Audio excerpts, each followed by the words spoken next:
Hi everyone, Scott with CyberScribe.org, and in this video I'm going to show you how to set up a DHCP server on this router right here so we can serve out a couple IP addresses, dynamic IP addresses, to the Larry and Mary computers right here.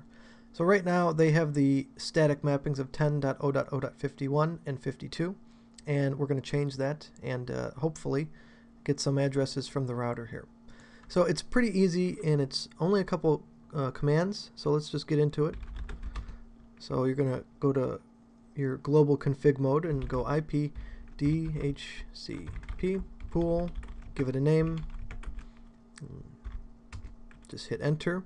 So your LAN is the name of the pool of addresses that you're going to configure right now, and you're in the DHCP config here, and we need to select what network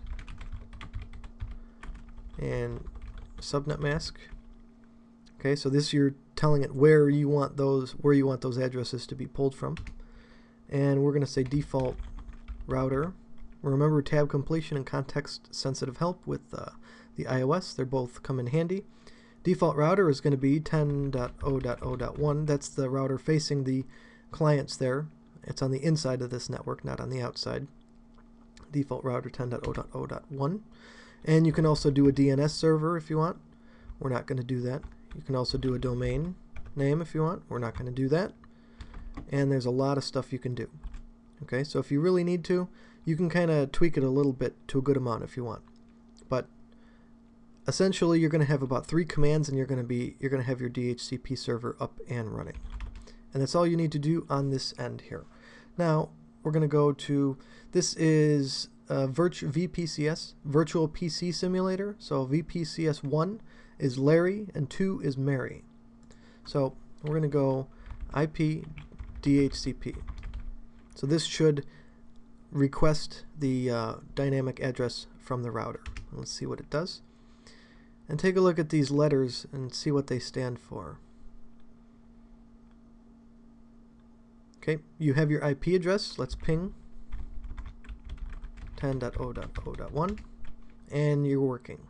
So DORA, if you'll remember, with DHCP, that's the process by which the computer or client device and the server exchange information and actually give out and reserve those IP addresses. Discover, offer, request, acknowledgement, and that's what it just did on PC1. So let's go to PC2, and let's go IP DHCP.